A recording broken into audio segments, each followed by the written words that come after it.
మన చుట్టూ ఉన్న మనుషులు ఎప్పటికీ మంచివాళ్ళు కాదండి, అంతా బ్యాడ్, ఫ్రాడ్. ఈ బ్రాండే ట్రెండింగ్లో ఉంది. మీరొక డేంజరస్ సమాజంలో అందమైన అమ్మాయిగా పుట్టేశారు.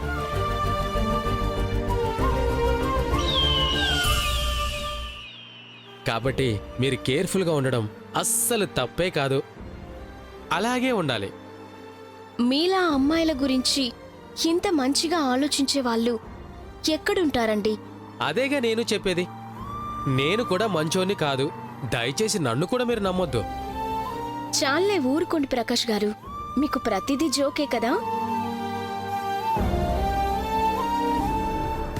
నిజం చెప్తే ఈ ప్రపంచం ఒప్పుకోదు, అందుకేగా నాలాంటోడికి ప్లస్ అయ్యేది. నాకు తెలుసండి, మీరు చాలా మంచివాళ్ళు. మీరు నాకు పరిచయం అయినందుకు చాలా హ్యాపీగా ఫీల్ అవుతున్నాను.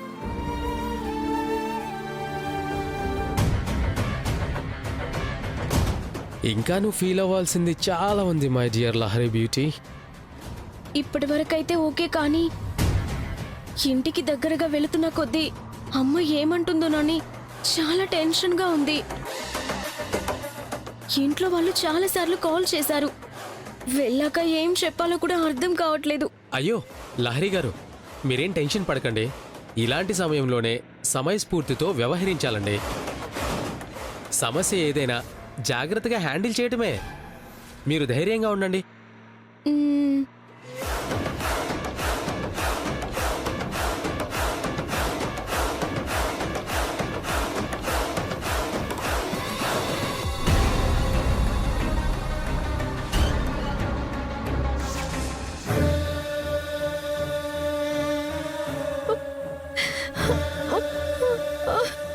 ఈ దొంగెడుపులు కాస్త చాలించు. ఈ నటనంతా అమ్మవాళ్ళు చూడాలి. నువ్వేదో నా కోసం ఏడుస్తున్నావని చాలా మంచిగా ఫీల్ అవ్వాలి, అంతేగా? అంతేగా నువ్వు ఆలోచించేది?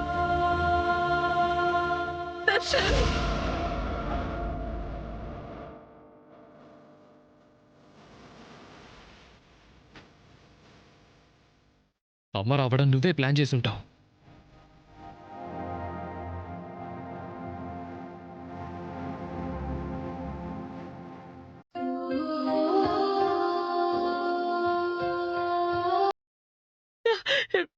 నానా దర్శన్, నీకేమవుతుందనని చాలా భయపడిపోయాను నాన్న.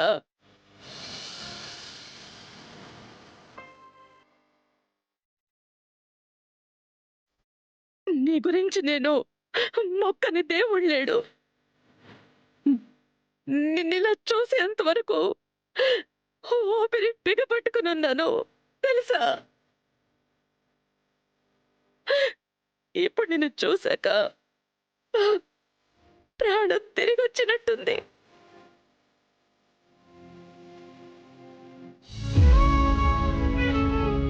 నీకు నా మీదున్న ఈ ప్రేమ వల్లే నేను మళ్ళీ ప్రాణాలతో ఇలా ఉన్నానేమో అమ్మా. లేదంటే ఈ ప్రాణం ఎప్పుడూ పోయేది.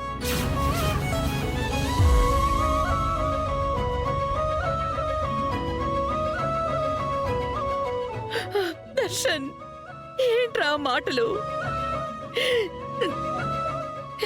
నీకేమైనా అయితే ఈ తల్లి బ్రతుకుతుందా చెప్పు?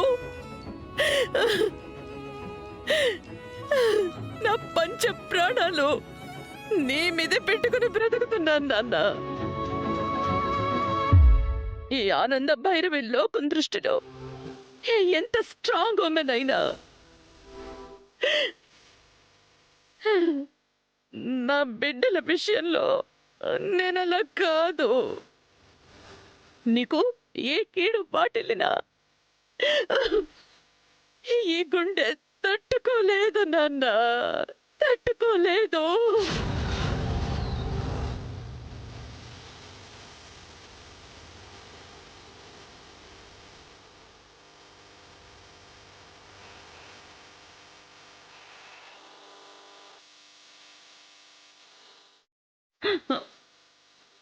ఇంకెప్పుడు నీ నోటి నుంచి అటువంటి మాటలు రాకూడదు నాన్న.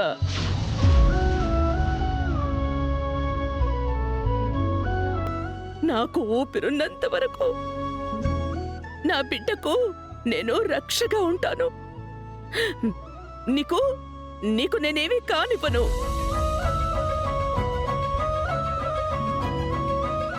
నువ్వెప్పటికీ బాగుండాలి దర్శన్. నా ఆయుష్ కూడా నువ్వే పోసుకుని కలకాలం బతకాలి.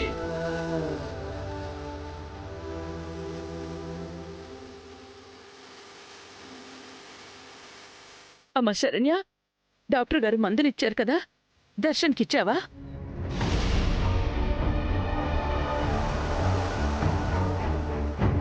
డాక్టర్ ఇచ్చిన మందు తనెందుకు ఇస్తుందమ్మా? తను నా మీద ప్రయోగించే మందు వేరే ఉంది. దాంతోనే నా ప్రాణం తీయాలనుకుంది. ఆయన ఇప్పుడే లేచారు అత్తయ్య గారు, ఇంకా టాబ్లెట్స్ వేసుకోలేదు. వెళ్ళి తీసుకురా.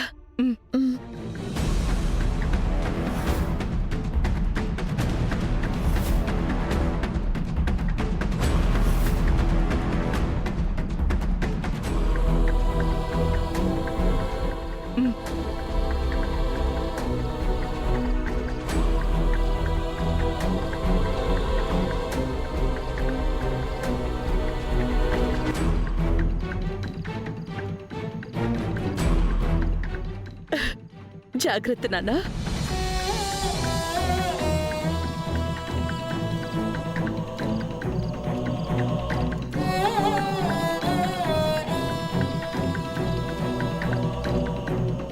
అమ్మని చూశావుగా, అది ప్రేమంటే. నేను నిండు నూరేళ్లు బతకాలని కోరుకోవడమే కాదు, అవసరమైతే తన ఆయుష్ను కూడా నాకే పంచాలని నిస్వార్థంగా ఆలోచిస్తోంది. ఆ అమ్మ ప్రేమకి, ఈ కుటుంబానికి నన్ను దూరం చేయడమే నీ లక్ష్యం అనుకుంటే నేను నిన్నాపను. ఈ ప్రాణం పోకూడదు అంటే నువ్వు వెళ్ళిపోవాలి.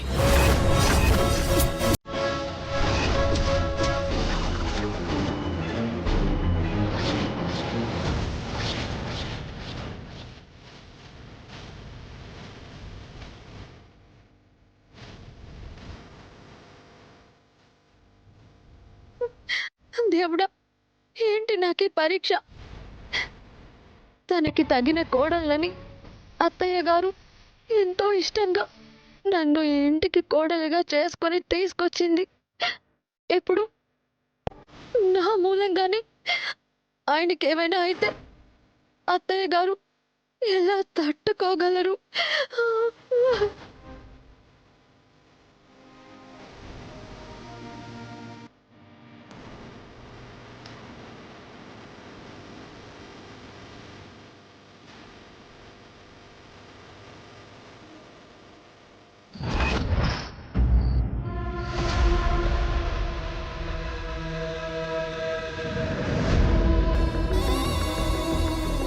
చీకటయింది, టైం ఇంత అవుతున్నా లహరి ఇంకా ఇంటికి రాకపోవడం ఏంటి?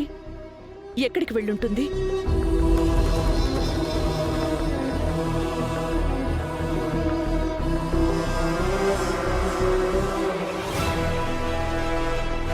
ఎన్నిసార్లు ఫోన్ చేసినా ఎందుకు కాల్ కలవడం లేదు? నాట్ రీచబుల్ అని వస్తోంది. అసలేంటిది? ఎప్పుడు నాట్ రీచబుల్ అనే వస్తుందేంటి? ఎక్కడికి వెళ్ళుంటుంది? ఆనందా, లహరి ఏమైనా కాల్ చేసిందా? ఇంకా ఇంటికి రాలేదేంటి? అదే నాకు అర్థం కావట్లేదక్కా. తన ఫోన్ కూడా కలవడం లేదు. అసలు ఎక్కడికి వెళ్ళుంటుంది తను? ఇప్పటి వరకు కొడుకు గురించి, ఇప్పుడు కూతురు గురించి నువ్వు ఇంకా టెన్షన్ పడాలి ఆనంద భైరవి. ఇలా నిన్ను నేను టెన్షన్ పెడుతూనే ఉండాలి. ఆనందా, లహరి వాళ్ళ ఫ్రెండ్స్తో కూడా కాల్ చేసి మాట్లాడాను. వాళ్ళెవరిని కూడా కలవలేదంట. అమ్మ ఆనంద, ఈ టైం వరకు కూడా అమ్మాయి ఇంటికి రాలేదు, ఫోన్ కూడా కలవట్లేదంటే మనం ఇంకా కామ్గా వెయిట్ చేయడం కరెక్ట్ కాదేమో. అవును పిన్ని, నేనేమన్నా పోలీసులకు ఇన్ఫార్మ్ చేయనా? పోలీసులకొద్దు, ఆడపిల్ల విషయం కదా నాన్న. తొందరపడి పోలీసులని ఇన్వాల్వ్ చేశావంటే అది చాలా పెద్ద ఇష్యూ అయిపోతుంది. లేదు, ఏ అడుగైనా ఆచితూచి వెయ్యాలి. కుటుంబ పరువు గురించి ఆలోచించాలి నాన్న.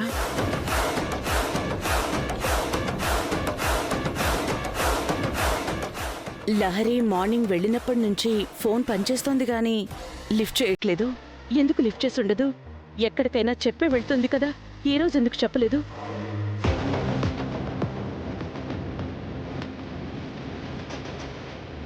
Something is wrong.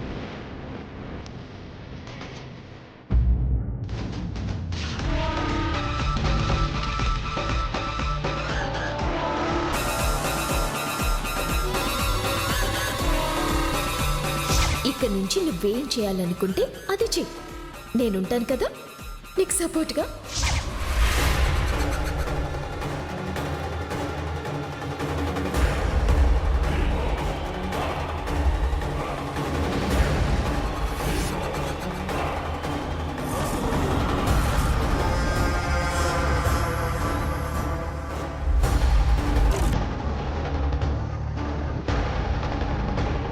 Ananya,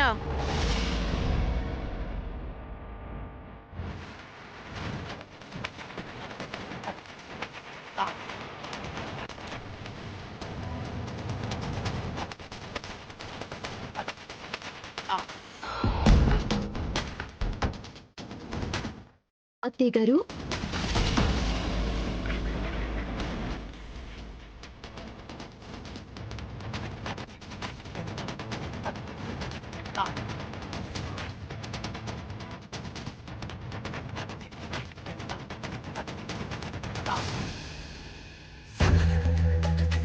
Lahari ఎక్కడికెళ్ళింది?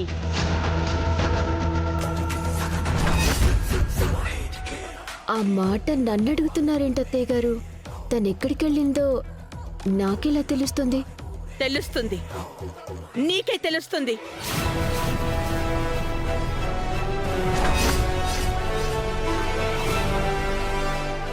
Lahari ఎక్కడికి వెళ్ళాలన్నా ముందుగా వచ్చి నాతో చెప్పడం మొదట్నుంచి తనకున్న అలవాటు. అలాంటిది ఈరోజు నాతో ఒక్క మాట కూడా చెప్పకుండా బయటికి వెళ్ళింది అంటే ఏంటి అర్థం? ఎవరో తనకి మాటలు నూరిపోసుండాలి.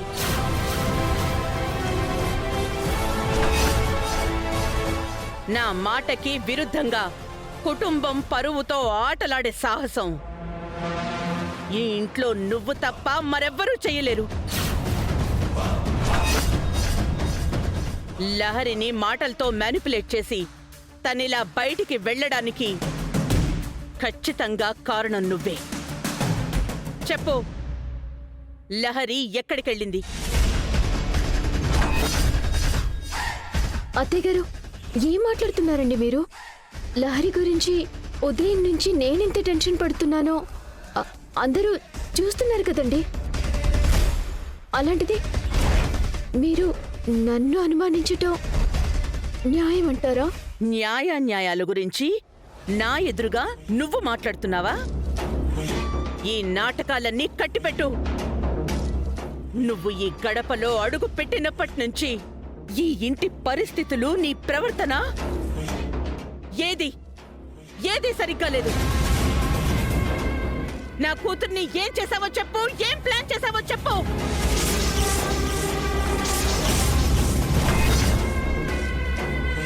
నేనా? అత్తయ్య గారు, లహరి మీకు చెప్పకుండా బయటికి వెళ్ళింది అంటే అది మీకు సంబంధించిన విషయమే కదా. అయినా కాలేజ్కి వెళ్ళే అమ్మాయి మీతో చెప్పకుండా బయటికి వెళ్ళాల్సిన అవసరం తనకేం వచ్చిందో ఏమో. అసలు ఏ రోజైనా మీరు ఆ దిశగా తెలుసుకునే ప్రయత్నం చేశారా? అది మీరు ఎప్పుడో చేయాల్సింది. అత్తయ్య గారు, మీ మనసులో నా మీద ద్వేషం ఉంది. నేను మీకు ముందు నుంచి నచ్చట్లేదని ఒప్పుకుంటాను. కానీ మీ అమ్మాయి విషయానికి నన్ను ముడివేసి నేనే కారణమన్నట్టు మాట్లాడతారే? మీ స్థాయికి ఇది కరెక్ట్ కాదనిపిస్తుంది అత్తయ్య గారు.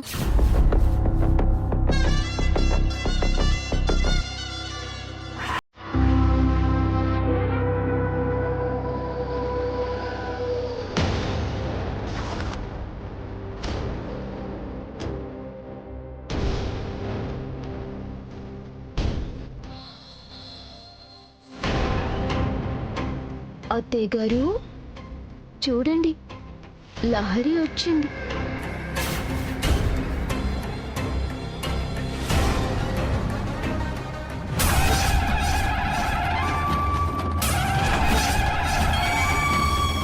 బాయ్. బాయ్.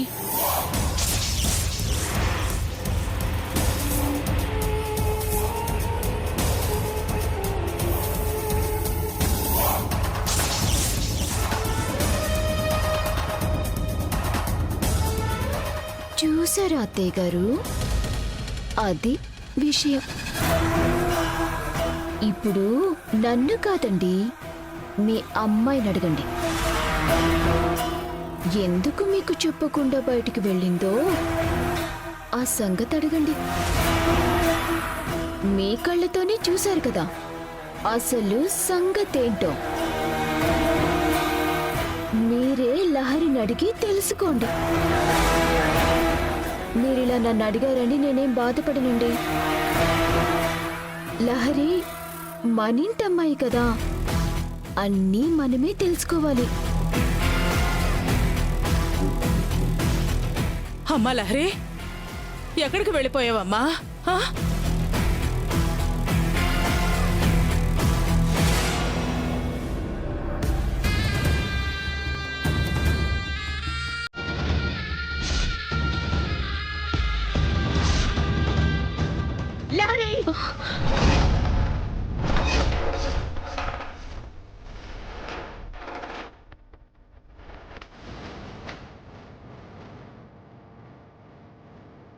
ఎక్కడికెళ్ళావు? అమ్మా, అది ఎక్కడికెళ్ళావు అని అడుగుతున్నాను.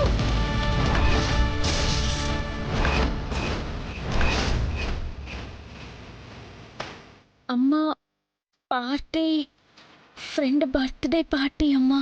ఎవరా ఫ్రెండ్? శిరీష అమ్మా. శిరీషతో నేను మాట్లాడాను కదమ్మా, తనని నువ్వు కలవలేదంట.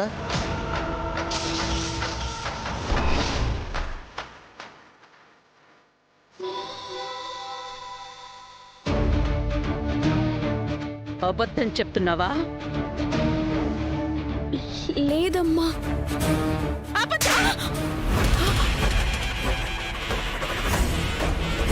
పిన్ని,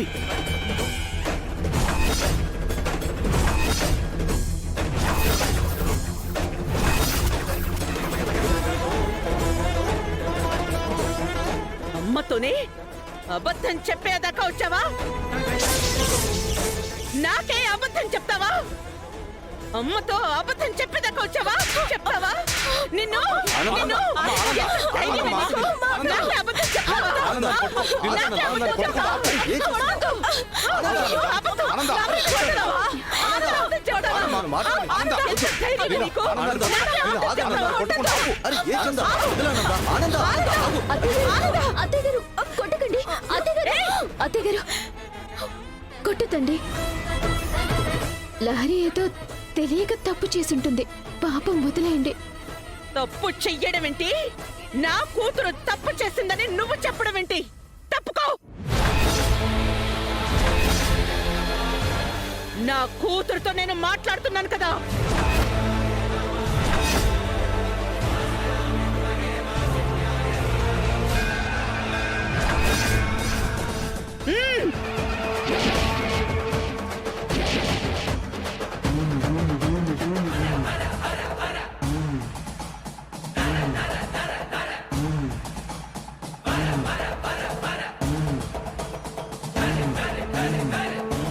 చెప్పు, ఉదయం నుంచి ఎక్కడికెళ్ళావు?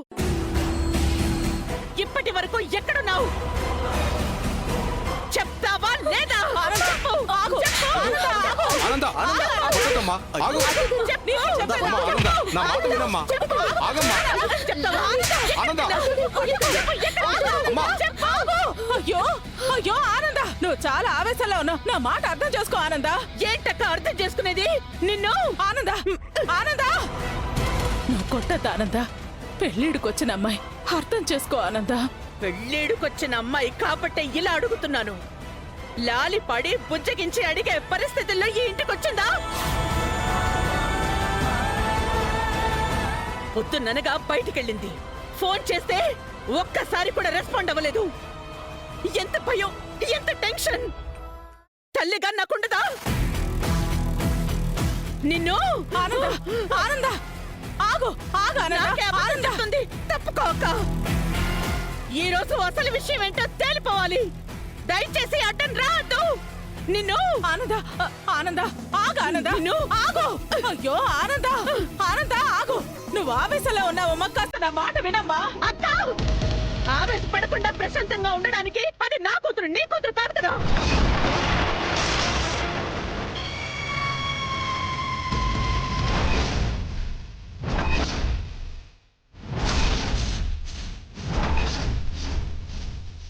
నా కూతురు గురించి బాధ, భయం నాకే ఉంటుంది.